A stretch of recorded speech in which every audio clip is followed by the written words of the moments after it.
Maimonios on Daf Kuf Tzadik. We have the Kol Nidre. Let's see what Peirush says. Kol Nidre. Hinik Ravon Mishakad Moinim. The Hagaos Maimonios mentions that the Ravon and other earlier great people, the early Ashkenaz of the European Germanic area, Loima Yom Kippur, She'ovad Yom Kippur Zeh Habo Oleinu. That they would say, we say Yom Kippur Zeh Ad Yom Kippur Ma'bo Anesach. But they said from last year Yom Kippur till today, Umati B'nei Dorim Shel Shona She'ovro. So therefore, the Kol Nidre that we're nullifying, all the vows that we're nullifying, are referring to the last years.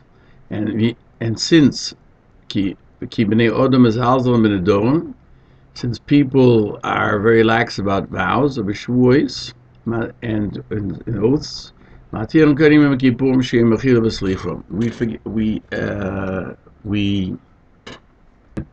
nullify them before Yom Kippur, which is a day of atonement and forgiveness. Therefore, we have to say it 3 times. As the rule with any nullification of vows. And Rav Yosef says that would seem to be the correct way of doing it. The people say along with the chazan, there should be at least 3. The chazan also should be included. Rabbeinu Yaakov, may he rest in honor, writes, from this Yom Kippur till the next Yom Kippur, it comes to nullify the vows of the coming year. As we say in the find in the 4th parak of Nedarim,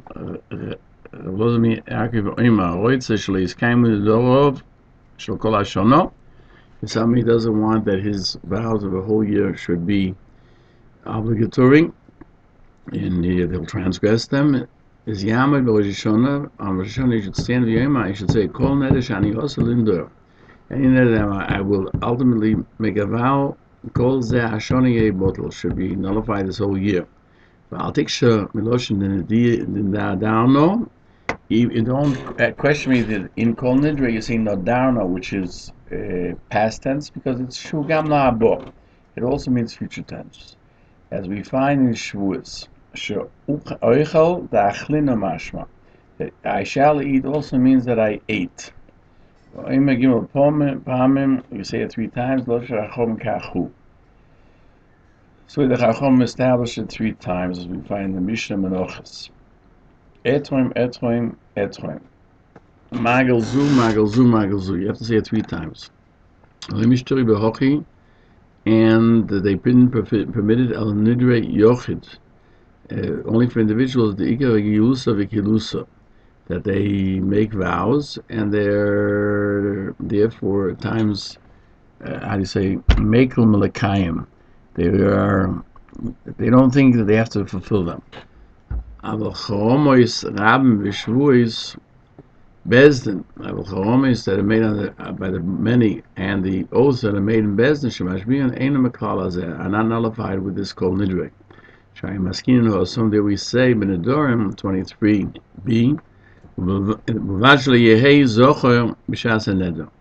if he nullifies it, he can't remember, oh, I said this in this vow. If the condition was, he knew it was going to be nullified when he made the neder, if a person says, I'll make a neder because I'm relying on what I said Erev Yom Kippur. And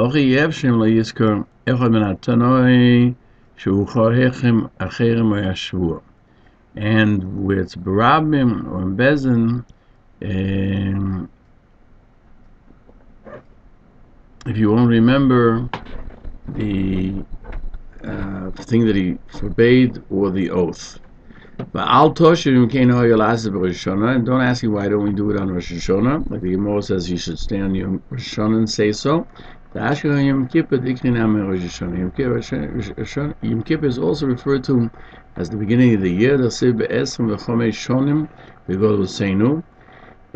We find written that in the Nevi'im, that was in the 25th year of our exile, Rosh Hashanah, but also Lachodesh, on the 10th of the month. Ezel Rosh Hashanah Shabbos also Lachodesh, which Rosh Hashanah is there that begins on the 10th of the month.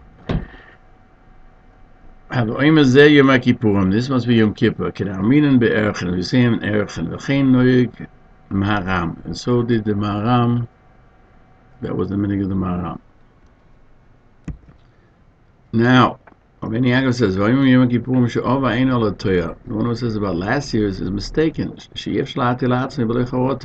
One cannot nullify without having a reason. Furthermore, the Kaimelon, the halacha is scrap up, but live faret haneder, ein laharich. He says you have to state specifically the neder, ve'ein laharich, and he doesn't want to go into it in detail over here.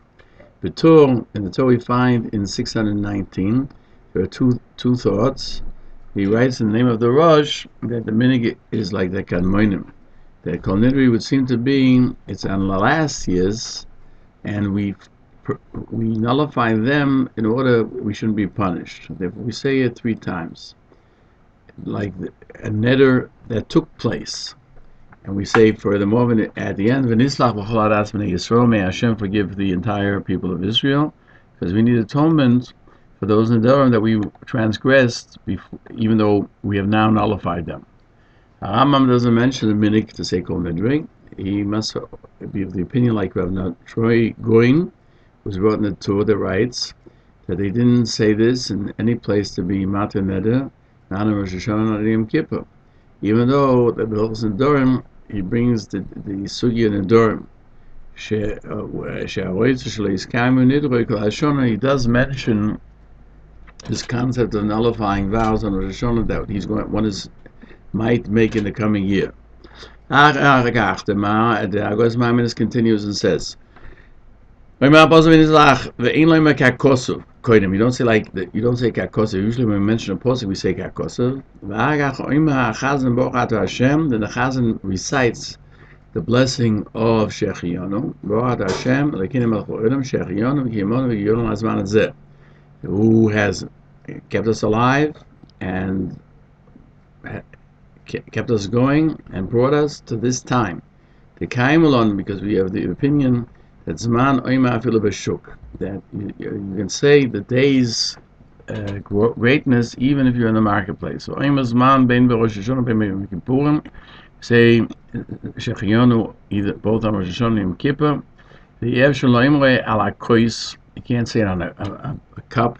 Because if you make a broch on a kois, somebody has to taste it. Who or acha, either he or others. Here you can't even give it to cotton. Maybe because they'll get used to it to eat on Yom Kippur. In Erevin. Mispal and Alvis. When we pray Ma'ariv, Psuki de Zimra, Durachme Keminig Amokim. Rambam says this in Hilchos Tshuva. That's why Klal Yisrael adds charity and good deeds and does mitzvahs for Rosh Hashanah and Yom Kippur more than in the entire year. And everyone gets up at night during these 10 days to pray in the Bostoner Rebbe till the morning light will come up. Shena Beis HaKnesses, sleeping in the shul. The Hagaos Maimonios mentions that the meaning was to sleep in the Beis Knesses because you say the entire night Mizmorim, because we say these chapters and praises and tishboches. Yeshu Isim Mishum Shmiras Haneros. Those who stay there to make sure that the candles shouldn't make a conflagration. There's no issa to do that.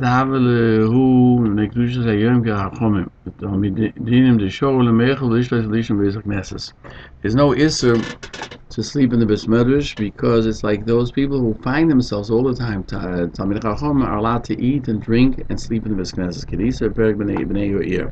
Beis Knesses has a different rule than a Beis Medrash. So most of what we have today is Bostoner Midrashim, not Bostoner Knesias, where they only davened. except those who seems the Chachamim that did learn there. Tana Rabbanan. What you can see is in Megillah 28b, we find that by Knesses, where you pray, one has to be very careful not to be lightheaded. In Hilchos Yom HaKippurim, you don't eat in them, you don't drink in them. The Rebbe says that the Chachamim and their disciples are permitted. The Amar Yeshua ben Levi. Yeshua ben Levi says, "My Bei Rabbanon."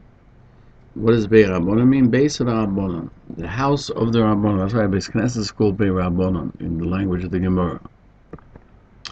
And because of the sanctity of the day, everybody is considered like a Talmid Chacham. Just like with Malachim, you can be Talmid Chacham also, that they can sleep in the Beis Knesset. Many places we find that there is a place for the Chazan of the Beis Knesset, the Shamish, to live there. Mishalim Peraketz Ma'avrin, Perakam Yuma, Yom Kippur L'chol Odam. And Yom Kippur, everyone can be sleep there, and that was the meaning of the Maharam. However, he would sleep on the western wall as far as possible from the place where he davened. That's where he would sleep, or even in the, here he writes Beis HaKnesset Shel Noshim, which means where the women pray. We call it Ezras Noshim.